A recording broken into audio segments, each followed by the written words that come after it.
yini kubaluleka kwekuhlaba ngelanga lelishumi ledhulhijja?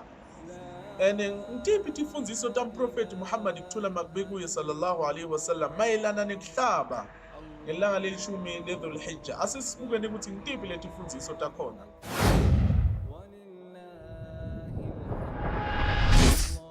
Bismillahirrahmanirrahim.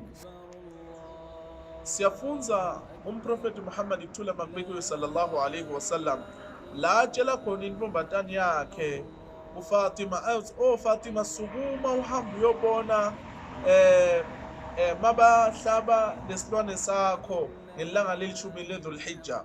So umprofeti Muhammad wathi yena futhi upho wathi wena Fatima ukuthi for each and every hair letinwele talesilwane labasoba basihlaba ngalelanga lelo, Allah subhanahu wa ta'ala utakuniketa, utakubusisa Allah subhanahu wa ta'ala utakubusisa. And futhi before lengati ilo itasha phansi, before nje lengati ifika naphansi, Allah subhanahu wa ta'ala utosuka aqolele tonke tono takho. Subhanallah. Ngani ngokuphela nje ngokuthi nikela yenteni uhlabe ngelanga ledhulhijja.